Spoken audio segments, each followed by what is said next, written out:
Dela writes, my MVVs, welcome. Why are the elders so upset over what has happened in Ile-Ife right now? Why is it beginning to look as if they've never been this angry before? Like the elders have not been this angry before. It is because they feel like their land is being desecrated because of, few elders who stand to gain, who will gain a lot over the decisions that Kabiyesi is making with the Oloris.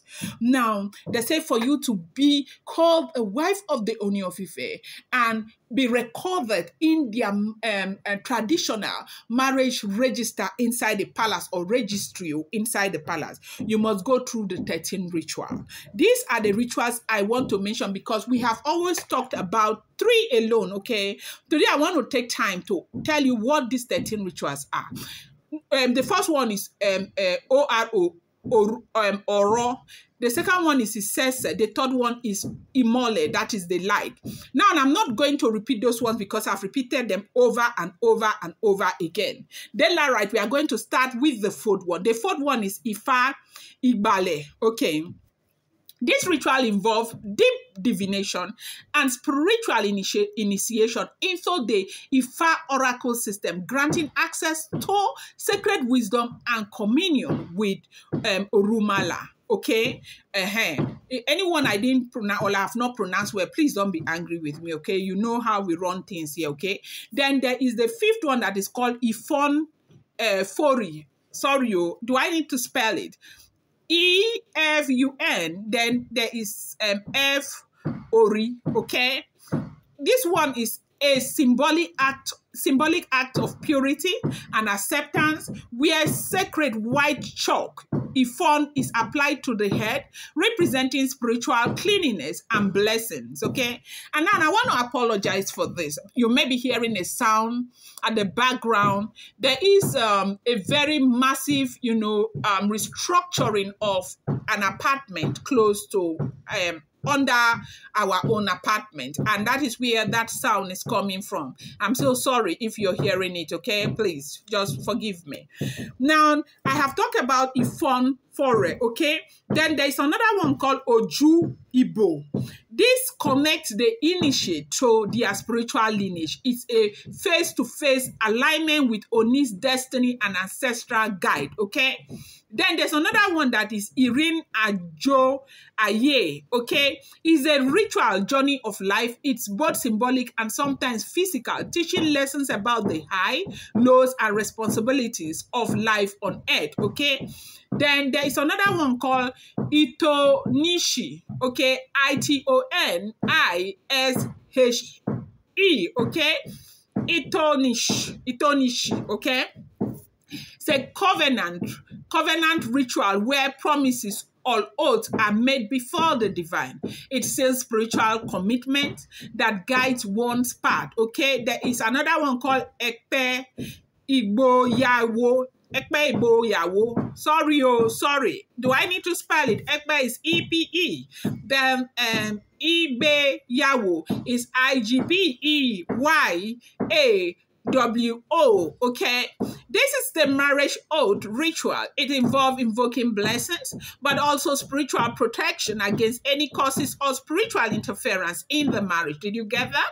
This Ekpe Igbe Yawo means this is the marriage oath ritual. It involves invoking blessings, but also spiritual protection against any causes or spiritual interference in the marriage, okay? Now, we have another one called Ase Odo, okay? Ase Odo. Ase is A-S-E. Odo is O-D-U, okay? A powerful ritual of divine utterance, okay? It activates the spoken word in alignment with Odu Ifa, giving the initiate the power to decree and manifest, okay? Then there is another one called Ogun Rere, okay? Ogun Rere is spelled O-G-U-N-R-E-R-E, okay? This ritual is for unlocking favor and victory. It throws the energy of good path, success, and overcoming life's battle, okay? Then there is another one called Igbo Yagbe, Igbo Yagbe, okay? Yagbe is spelled Y-A-G-B-E, okay? It's a balancing ritual using divination tools. It helps determine spiritual direction and correct any misalignment in the person's destiny. Now, the 13th one is Iwori Obinrin, okay? Or Iwuri Obinrin, okay? A prayer and empowerment ritual specifically for women. It enhances feminine strength, beauty, fruitfulness, and divine influence, okay? Now, Queen Naomi completed the 13 ritual. Yes, so Queen Naomi indeed completed the 13 rituals. Now, Queen Naomi completing all these rituals means she's not just loved. She's not, she's spiritually unmatched in the palace. Let me know if you want to, turn this, honestly, I just want to know what you think about what is going on. This level of politics, they want to turn this into a fiasco. I want to know why they want to turn this into a fiasco in the palace. This is an old-time tradition. It is, something that has been there over and over and over and over again. Now, if you need any question concerning this, let me know, and I'm going to give you more.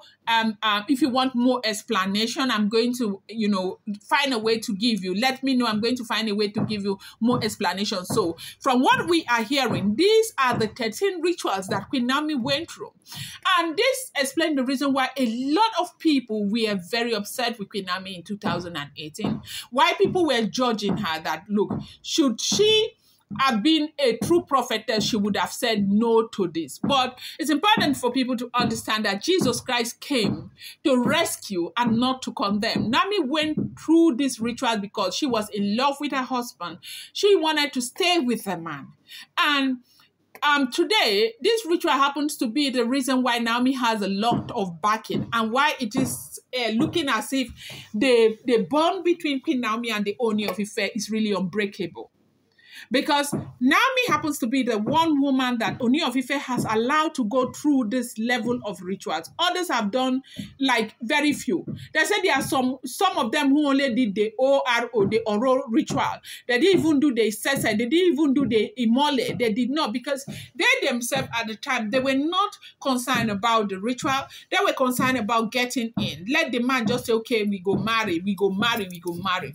That was what they are concerned. But they did not realize that the time will come where this will affect them. And when they now, maybe just when they found out that their names were not in that register, they decided to impute their name in the register by themselves. And that was why they did that drama that they did that has really, really affected the Akowi Oba right now, the royal scribe, because that document has always been with him, and it's understandable that they are holding him responsible for everything that happened. Because if I gave you my document to keep and something goes wrong, I'm not going to go and hold some other person. I'm going to hold you. You signed everything. You signed and you made it clear traditionally that you protect this document. And so what is going on? So the palace elders are now saying that these women didn't go through this rituals, and the reason why they can do a lot of things and get away with it is because they never took an oath. All of these oaths are supposed to be taken. They are supposed to take this oath one after the other, but a lot of people are under the opinion that the Ooni of Ife is not concerned about the oath because he knows that maybe, just maybe, these women will leave, and he will not want to begin to go through the stress of removing them from one oath. Imagine 6 wives going through 13 rituals. So if something happens, you start to remove them one after the other. He's not in that place, and that is why he doesn't want to do it. This is what we are hearing. If the information is true, I'm going to bring you more updates. Do not forget that these are all alleged, rumored, unverified information making the rounds on social media and should not be seen as fact.